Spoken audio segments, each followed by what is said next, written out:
is Hebrews 5:12. For the time ye ought to be teachers, ye have need that one teach you again, which be the first principle of the oracle of Yahweh. Right. That's the first principle that you got to be, because all of us were taught, our parents taught us Jesus, go to church, eat pork, all that. The law's been done away. We were taught that, but the scriptures say what? You need to be taught again. And we all were taught again. And this is your opportunity right now. Whether you acknowledge it or not, you're being taught again. But whether it resonates or not, it's really up to you. What we're doing is what? Getting the blood off our hands. Saying, hey, we let that brother know, you know what I'm saying? Because, hey, you came up in a kind of like a clownish spirit, and we clowned you. But now we're seeing that you'll listen, so we're going to deal with you. You know what I'm saying? Either way, we're going to get the blood off our hands, you know? And are become such as have need of milk and not of strong meat. Right. Milk, meaning the basic understandings of the scriptures, knowing that the God of the Bible only cares about these people on this side. He's not here for the whole world. Africans, white people, all that, they're going to be destroyed, man. He's not the God of those, he's the God of these people, man. Knowing that his name ain't Jesus, that's the milk. You know what I'm saying? That's what we got to give you milk. We can't give you strong meat to tell you that so-called, flip that sign over up. The cherry. We can't break this down to you and tell you that the people that, what people call UFOs, is actually the angels. I just seen that on YouTube. The ship, it's like a time machine just come out of the sky, destroy it like the Revelation. That's meat. Okay, we can't give you that right now, man. We gotta give you this milk, man. This baby milk, this infant milk, you know? Go ahead. Verse 13. Listen, pure. For everyone that uses milk is unskillful in the word of righteousness, for he is a babe. Right. Because at this point, really, we babes. You know, we understanding the milk and we getting into the meat, but at this point, you ain't even on that level yet. So it's saying you unskilled. So what we trying to do is give you that basic milk and them basic necessities. Like a baby, he can't come out the womb and eat meat. He got to drink milk first. And then eventually, as he grow, he get to the meat, he grow teeth. And that's what we trying to... Right. I ain't forget the hair part. Verse 14. But strong meat belongeth to them that are of full age, even those who by reason of but strong meat belongs to those that are of full age. Not like he said, elders are not people with gray hair walking down the street. The ones that's talking about age is brothers that seasoned. It's talking about elders, brothers that years and years, man, that's been learning the truth, coming out and teaching it. Those are the men that are full age, man. Not anybody just walking down the street at 80, 70-year-old. They're not a full age. They could be considered a babe too, because they don't know shit. This is 1 Peter chapter 2, verse 2. As newborn babes, desire the sincere milk of the word, that ye may grow thereby. If so be that ye have tasted that the Lord is gracious. So when it comes to this truth, when it comes to knowledge and understanding, you have to desire the basics, man, because the basics is what builds up your foundation, man. The same way when a baby comes out of the mother's womb, the first thing that it's thinking about and the first thing that it wants to do is breathe and drink milk. It doesn't want to do anything else. Okay, so when it comes, to coming up here asking questions, you have to decide, okay, even though I want the deep mysteries and the heavy mysteries of the scriptures, I know that I need my foundation because my foundation is not built yet. So you have to ask questions that's going to help you build up your foundation first, rather than trying to, know it all and debate, because you ain't on that level yet. Like if you like sports, you know anything about sports, basketball, I like sports. Before you learn to shoot, they're going to teach you all day dribbling drills, man. You got to learn the fundamentals first, and then you grow, man. Build a house from down up, not from up down, man. All right.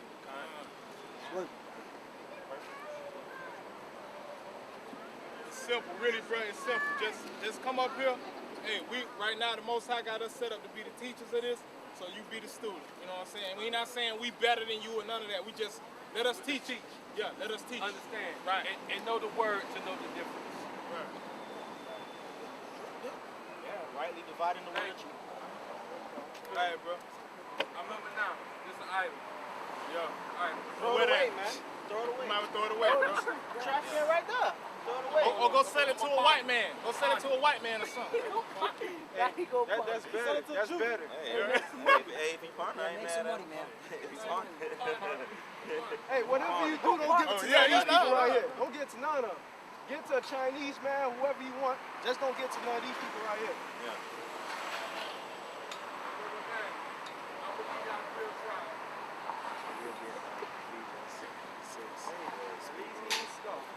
But I'm gonna finish that off real quick.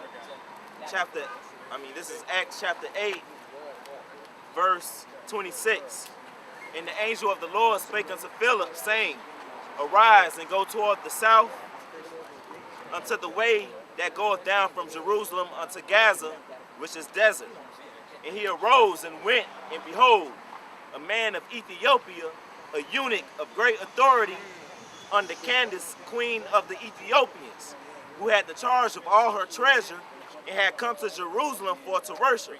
So it was an Ethiopian, but it was an Israelite, which is going to show you later, because only an Israelite going to have faith and get into this truth.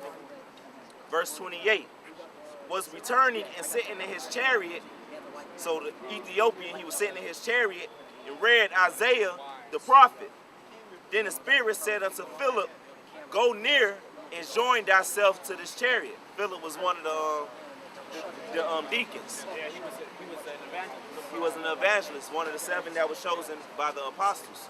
So the Spirit of the Lord came upon Philip for him to talk to that Ethiopian eunuch. Verse 30, and the Ethiopian eunuch was reading Isaiah. Verse 30, Philip ran thither to him and heard him read the prophet Isaiah and said, Understandest thou what thou readest? Verse 31, and he said, How can I, except some man should guide me? And he desired Philip that he would come up and sit with him. So you ain't gonna get this. You ain't gonna read Isaiah. And what he was reading Isaiah 53, verse 7, talking about the Lord. I'll read that in the next verse. I'll just read it. Verse 32, the place of the scripture which he read was this. He was led as a sheep to the slaughter, and like a lamb dumb before the shearer, so opened he not his mouth. So that scripture that Ethiopian was reading was talking about the Lord. Now we could read Isaiah 53 and know what that's talking about. But not everybody will read that and know what it's talking about, because you got to be taught. You got to be taught this. And you got to come in the spirit of humbleness, knowing that you really don't know nothing, man. And we babes, and we don't know nothing compared to what our elders, the apostles of Great Millstone, know. We don't know nothing compared to them. But at the same time, we come out here week in and week out to the point where we can edify someone who comes up according to what we've been taught. So yeah, he came up. We clowned him at first, but he shut his mouth. So we'll get that scripture. Ephesians chapter 6, verse, I think it started at towards 19. This is Ephesians chapter 6, verse 19. And for me, that utterance may be given unto me, that I may open my mouth boldly to make known the mystery of the gospel. Yeah, we open our mouth boldly now. That the Lord put the Spirit on us, first of all, to come out here and teach. We can't be out here all wavery with it. We got to come out here boldly. We got to come out, and that really shows your faith in this. That you really believe in what you're talking about, but it's according to knowledge. It ain't just according to strictly zeal, us coming out here. We learn through the spirit and power of Yahweh Shemi Hawashai under our elders, the Apostle Great Millstone. So we got to come out here and preach boldly the mysteries of the gospel, because it's mysteries in here that people not going to get unless they shut their mouth and listen, which we had to do, which we still doing. We learning more every day. It's a new thing that we not wearing that what they call the Star of David.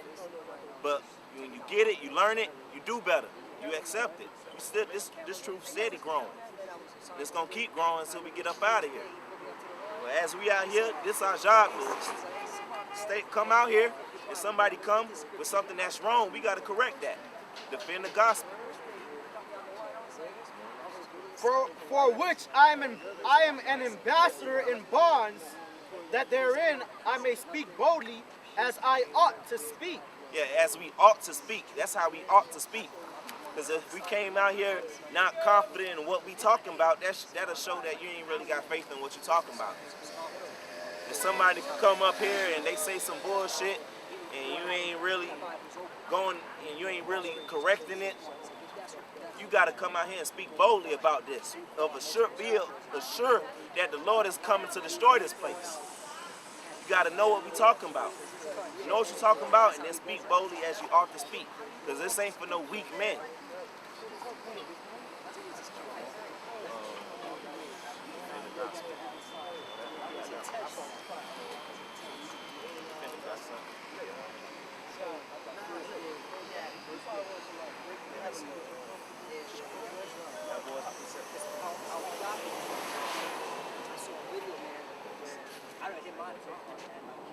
Tears of passion because it's too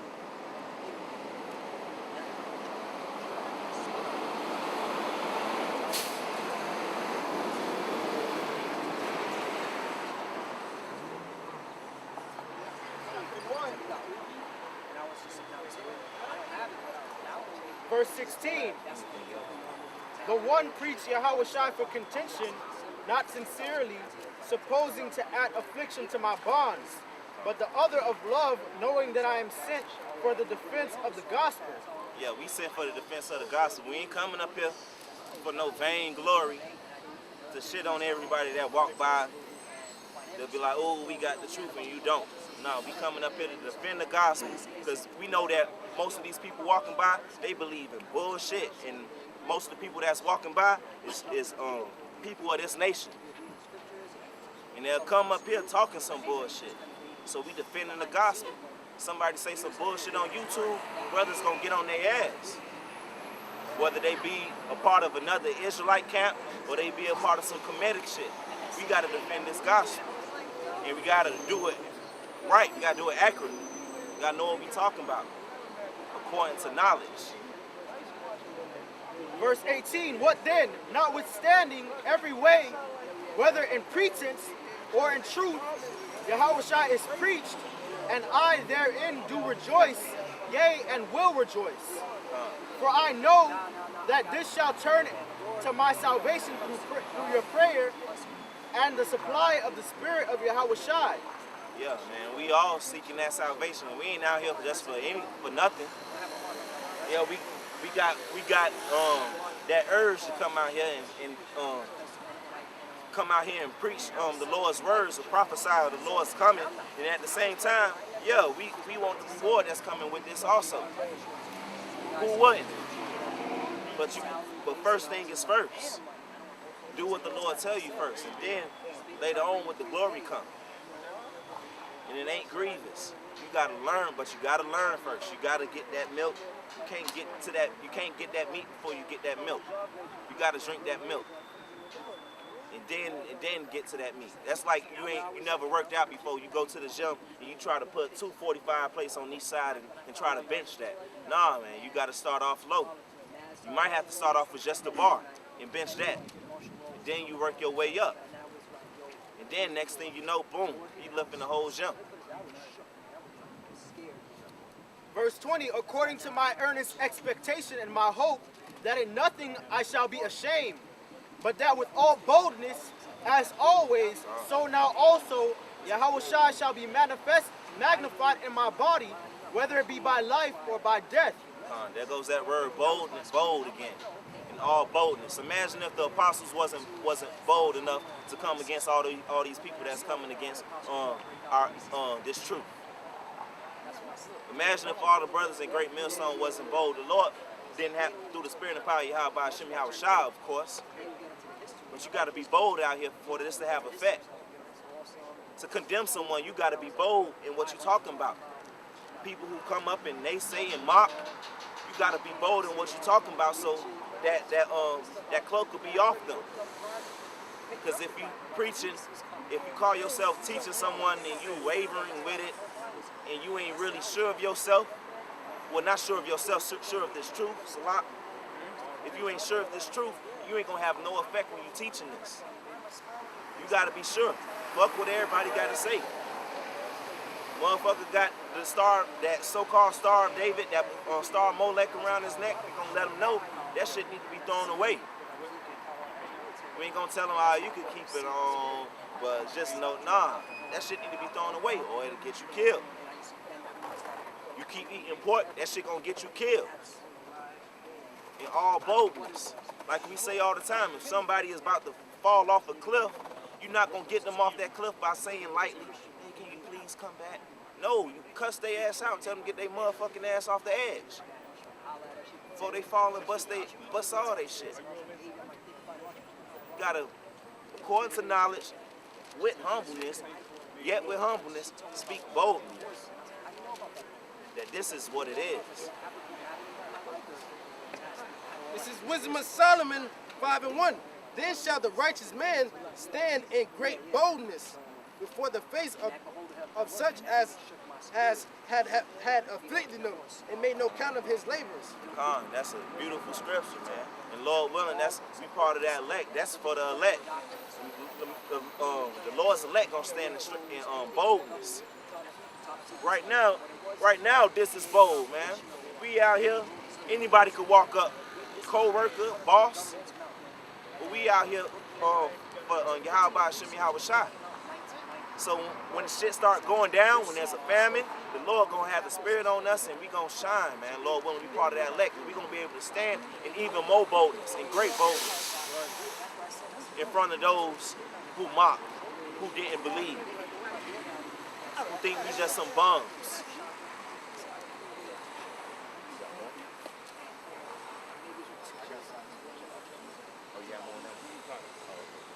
This is Micah chapter 3, verse 8.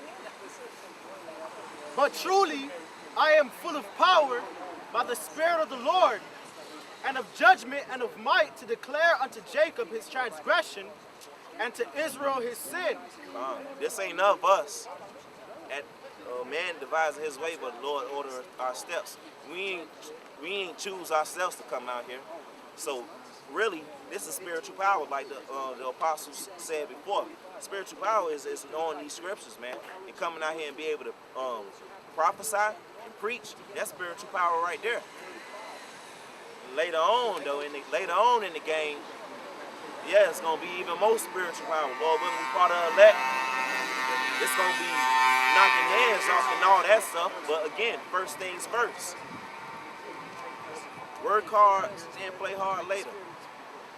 And the play gonna be working too. But when we get those spiritual powers in those days, if we endure in this truth, standing out here, coming out here, week in, week out, prophesying amongst these wicked ass people, man. That's showing faith in the Lord just to be out here, man. If you can't do it without the Lord, the Lord put the Spirit on us to come out here and prophesy amongst thousands of people who walk by. Young men, some a little bit older, but we come out here through the Spirit and power of Yahweh Shem Yahweh Shai, and we got to do it as men. It's not, can't be little boys up here. All right, this is 1 Corinthians chapter 10, verse 1. Now I, Paul, myself beseech you by the meekness and gentleness of Yahweh Shai, who in presence am base among you, but being absent am bold towards you. Go ahead. Go ahead. Go ahead, finish that off. But I beseech you that I may not be bold when I am present with you with that confidence, wherewith I think to be bold against some, which think of us as if we walk according to the flesh. For though we walk in the flesh, we do not war after the flesh. For the weapons of our warfare are not carnal, but mighty through God to the pulling down of strongholds, casting down imaginations, and every high thing that exalteth itself against the knowledge of the Most High, and bringing into captivity every thought to the obedience of Yahweh Shai, and having in readiness to revenge all disobedience when your obedience is fulfilled. So we come out here like the way that scripture went. Come out here in boldness, yet we give all praises to Yahweh Shem Yahweh Shai. This ain't of us now. we ain't just straight up, we ain't no geniuses up here who just came up with this and was able to pull all this together. Nah, we've been taught this, and it was given to our teachers by through the spirit of Yahweh Hashem Yahweh Shah. And to break down strongholds though. So you gotta come in this, you gotta be in this thing of a surety, man. But you gotta know exactly what you gotta know what you're talking about, man. And another reason why boldness is important when you're preaching this word amongst these heathens and these wicked, because the Lord did say he gonna speak with a stammering tongue. So he gonna use this man to speak for him. So we gonna curse, we gonna speak with a stammering tongue. We might have a rude speech. We might say something that might ruffle some feathers. But that's all a part of the prophecy, because we're not trying to be your neighborhood preacher up here saying sweet things. Yeah, I got some more. Oh, go ahead. This is Jude chapter 1, verse 3. Beloved, when I gave all diligence to write unto you of the common salvation, it was needful for me to write unto you and exhort you that ye should earnestly contend for the faith which was once delivered unto the saints. Yeah, man. So when we come out here, man, and when we teach, we gotta be bold, man. We gotta actually contend because we believe that it's true, man. You can't be up here and be wishy-washy about it, man. You have to be assured. You have to be sure of it, man. Michael Jordan, fourth quarter, a couple seconds ago. Please believe when he took that shot, he knew it was going in. You gotta have confidence in what you're doing, man. You cooking some food, if you like, I don't know if this going in. Nah, you gotta have confidence in what you're doing. And this is our craft right here. This is our craft. The Lord this is our work. This is our real work. Yeah, we got jobs here and there, but this is our real work. So we gotta be bold about this, because this all we got really. But knowing that it's all of Yahweh by Hashem Yahweh Shah. It's a difference between boldness and pride now. But be in this thing with boldness. And fuck what people say. That's one of the first things when you come in this truth that you gotta drop caring about what people say. Fuck what anybody gotta say. Like the brother said, you gotta be bold to contend for this. The scripture says in Matthew 10, brothers will be brought up before principalities. So you gotta be strong in this, man. You got that kind of not? I'm gonna let him get that because that's gonna go right. 2 Corinthians? Yeah. 2 Corinthians 11 and 6. But thou be rude in speech, you're not in knowledge. But we have been truly made manifest among you in all things. Yeah, man. Though we rude in speech, yet not in knowledge. If we was rude in speech and didn't know what the fuck we was talking about, then you can't blame somebody for coming up here mocking. But we up here according to knowledge, according to what we studied, according to what we've been taught, according to what the Lord has given us. So we could come up here and we could be rude in speech. And sometimes we even try to be politically correct. But the only thing that matters is if what we're saying is correct. As long as we accurate. As long as we saying that this place is going to burn, we prophesying according to the scriptures, good.